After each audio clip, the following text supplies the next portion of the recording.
Alors aujourd'hui, on va décortiquer une arnaque par email qui a l'air de rien comme ça, mais qui en réalité peut avoir des conséquences assez désastreuses. Ce qui la rend particulièrement redoutable, c'est qu'elle se cache derrière une action qu'on fait presque tous les jours.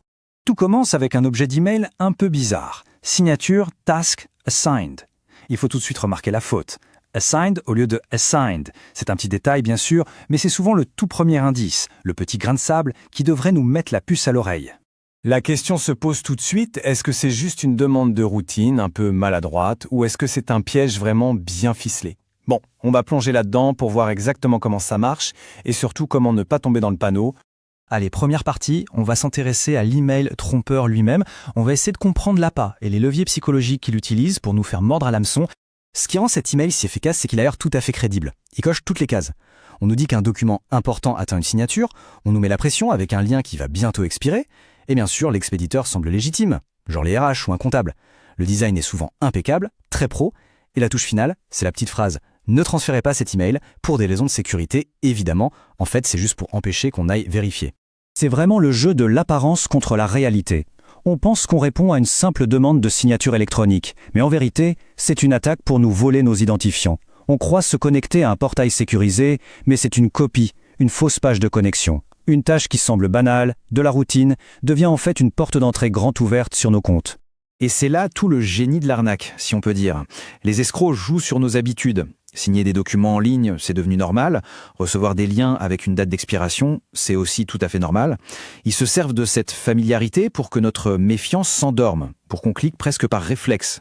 Ok, passons à l'étape suivante. On va maintenant disséquer l'attaque. On va suivre le mode opératoire des pirates, pas à pas, pour voir comment ils s'y prennent. Voilà, la chaîne d'attaque, elle se déroule en 5 temps. Tout part de l'appât, cet email qui a l'air vrai. Ensuite, il y a le clic qui nous amène là où ils veulent. La troisième étape, c'est le vol pur et simple. La page de phishing enregistre nos identifiants. À partir de là, c'est la prise de contrôle. Les attaquants ont les clés de notre boîte mail. Et enfin, l'étape finale, la monétisation. C'est là qu'ils transforment cet accès en argent. Juste pour être bien clair sur ce qu'est une page de phishing. C'est une copie parfaite à l'identique d'une vraie page de connexion, comme celle de Microsoft 365 ou de Google. Son seul et unique objectif, c'est de nous tromper pour qu'on y tape notre email et notre mot de passe. Et il y a une autre astuce très subtile. Une fois qu'on a rentré nos informations, la page va souvent afficher un message d'erreur ou nous rediriger ailleurs. On se dit « Ah tiens, ça n'a pas marché », on pense à un simple bug. Mais pas du tout. Cette confusion, elle est voulue. C'est fait exprès pour qu'on ne se rende pas compte qu'on vient de se faire voler notre mot de passe. On arrive à la troisième partie, et c'est peut-être la plus importante, le coût réel d'un seul petit clic. Parce que se faire voler un mot de passe, ce n'est que le début. C'est l'effet domino qui est vraiment dévastateur. Il faut bien comprendre que ce n'est pas juste un mot de passe. C'est la clé de toute une vie numérique. L'accès à une boîte mail pour un cybercriminel, c'est une véritable mine d'or. Une fois que l'attaquant est dans la place, les dégâts potentiels sont énormes. Il peut par exemple intercepter des factures et modifier le RIB pour que les paiements arrivent sur son compte. Il peut trouver des documents personnels pour usurper une identité. Il va aussi essayer le mot de passe volé partout ailleurs, banques, réseaux sociaux. C'est ce qu'on appelle le credential stuffing. Et bien sûr, il peut se servir du compte compromis pour attaquer tout le carnet d'adresses. Et comment ils font pour trouver l'information qui a de la valeur? Ils ne lisent pas tous les emails, bien sûr. Ils sont bien plus efficaces que ça. Ils lancent des recherches automatiques avec des mots-clés très ciblés. Des mots comme facture, paiement, virement, contrat. En quelques secondes, ils trouvent exactement ce qu'ils sont venus chercher. Bon, assez parlé de la menace. Passons à la solution. Dernière partie, notre plan de défense numérique. Qu'est-ce qu'on fait? Comment on réagit? Et comment on reprend le contrôle si le pire est arrivé?